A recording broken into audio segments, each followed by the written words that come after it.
Welcome to rapid minds Tamil channel.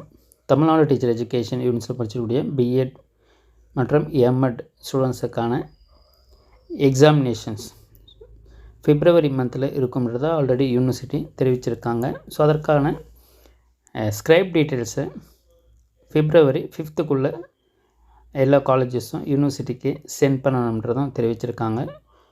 So அதில் பிப்ரவரி மந்தில் கட்டாயமாக எக்ஸாமினேஷன் இருக்கும். ஸோ அப்போ எந்த டேட்டில் இருக்குன்றது தொடர்ந்து மாணவர்கள் கேட்டுகிட்டு இருக்காங்க. ஸோ இன்னும் இந்த அஃபீஷியலாக அந்த டேட்டுன்றது வெளியிடப்படவில்லை. டென்டேட்டிவாக எப்போது இருக்கும்ன்றது மாணவர்கள் தொடர்ந்து கேட்டுகிட்டு இருக்கிறதால ஸோ நம்ம அந்த டென்டேட்டிவ் டேட்டுன்றது எப்போதுன்றமே இந்த வீடியோவில் பார்க்கலாம். நம்மளுடைய சேனலை மறக்காமல் சப்ஸ்கிரைப் பண்ணிக்கோங்க. நம்மளுடைய வாட்ஸ்அப் மற்றும் டெலகிராம் குரூப்பில் ஜாயின் பண்ணிக்கோங்க. பிஎட் மற்றும் எம்எட் எக்ஸாமினேஷனுக்கான எல்லா அப்டேட்ஸும் நம்ம தொடர்ந்து கொடுத்துக்கிட்டே இருப்போம். ஸோ இதில் மெயினாக பார்த்திங்கன்னா பிஎட் எம்எட் எக்ஸாமினேஷனில் அதே போல் ஹாலிடேஸ் வருமா ஒவ்வொரு எக்ஸாமினேஷனுக்கு இடையிலன்றதும் தொடர்ந்து கேட்டிருக்கின்ற ஒரு கொஷினு. பிஎட் எம்எட் எக்ஸாமை பொறுத்தவரையில் பார்த்திங்கன்னா எம்எட்டுக்கு 4 எக்ஸாம்ஸ் மட்டும்தான். அதே போல் பிஎட்டுக்கு பார்த்திங்கன்னா 5 எக்ஸாம்ஸு. ஸோ அதில் எந்த ஒரு ஹாலிடேஸுமே வராது, பிட்வீனில் நோ ஹாலிடேஸ். ஸோ இப்போ எந்த ஒரு எக்ஸாமினேஷனில் எந்த சப்ஜெக்ட்ஸுக்குமே பார்த்திங்கன்னா ஹாலிடேஸ் வராது. ஏன்னு பார்த்திங்கன்னா எக்ஸாமினேஷன் இதுக்கு முன்னாடி எப்போயுமே ஸ்டார்ட் பண்ணுறது டேட் எல்லாமே பார்த்திங்கன்னா மண்டே இருக்கிற போல் தான் ஸ்டார்ட் பண்ணுவாங்க எல்லா எக்ஸாமினேஷனுமே, பிஎட்டாக இருந்தாலும் சரி எம்எட்டாக இருந்தாலும் சரி. இப்போ பிஎட்டை பொறுத்தவரையில் பார்த்திங்கன்னா உங்களுக்கு மேக்ஸிமம் அந்த 19th உங்களுக்கு கட்டாயமாக 19th நடத்துவதற்கு தான் பிளான் பண்ணியிருக்காங்க. ஸோ அதில் பிஎட் எக்ஸாமினேஷனுக்கு தயாராகிறவங்க நீங்கள் இந்த டேட்ஸை நீங்கள் மனசில் வச்சுக்கிட்டு தயாராகிறது நல்லது. பார்த்திங்கன்னா உங்களுக்கு மண்டே ஸ்டார்ட் ஆச்சுன்னா கண்டினியூஸாக வரும். For example 19, 20, 21, 22, 23. For example psychology, contemporary India, learning and teaching, language across the curriculum.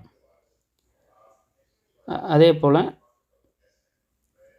Pedagogical subject. So அது போல் இருக்கும். சப்போஸ் டியூஸ்டே வந்ததுன்னா உங்களுக்கு அந்த ஆர்டர்ன்றது அப்படியே மாறும். சப்போஸ் வெனஸ்டே ஸ்டார்ட் பண்ணுறாங்கன்னா உங்களுக்கு அந்த 3 டேஸ்ன்றது இருக்கும். இடையில் சாட்டர்டேவும் வச்சுருப்பாங்க, மண்டே இருக்கும். ஸோ அப்போது பார்த்திங்கன்னா உங்களுக்கு சண்டே மட்டும்தான் இடையில் ஹாலிடேஸாக இருக்கிற மாதிரி இருக்கும். சப்போஸ் வெனஸ்டே ஸ்டார்ட் பண்ணால் மேக்ஸிமம் உங்களுக்கு ஸ்டார்ட் பண்ணுறதுக்கான பாசிபிலிட்டிஸ் பார்த்திங்கன்னா 19th தான். ஸோ அதில் இந்த 19th டேட்டை நீங்கள் ஃபிக்ஸ் பண்ணி படிக்கிறது நல்லது. உங்களுக்கு 19th ஸ்டார்ட் ஆச்சுன்னா ஹாலிடேஸே இருக்காது, ரெகுலராக அப்படியே கண்டினியூஸாக இருக்கும். ஸோ அதால் நீங்கள் முன்னாடியே ப்ரிப்பேர் பண்ணி வச்சுக்கிறது நல்லது. இன்னும் நம்மளுக்கு 2 வீக்ஸ் இருக்குது. Contemporary India, learning and teaching, language across the curriculum, pedagogical subjects. So அப்போ நீங்கள் இது மாதிரி கண்டினியூஸாக வந்துடுச்சுன்னா கஷ்டமாக இருக்கும்.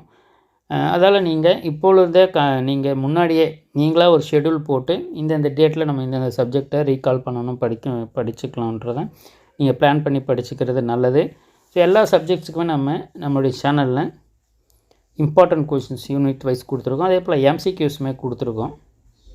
ஸோ அதை நீங்கள் ஃபாலோ பண்ணிங்கனாலுமே போதும், ஈஸியாக இருக்கும் படிக்கிறதுக்கு. வேறு எந்த தகவல் தேவைப்பட்டாலும் இந்த வீடியோக்களை கமெண்ட் பண்ணுங்கள்.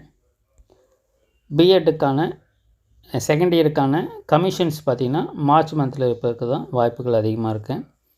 பிப்ரவரியில் எக்ஸாமினேஷன்ஸ் இருக்கும், மார்ச்சில் கமிஷன்ஸ் இருக்கும். தொடர்ந்து நம்ம சேனலில் இணைந்துருங்க. நம்முடைய வாட்ஸ்அப் மற்றும் டெலகிராம் குரூப்பில் ஜாயின் பண்ணிக்கோங்க. தேங்க்யூ, தேங்க்ஸ் ஃபார் வாட்சிங்.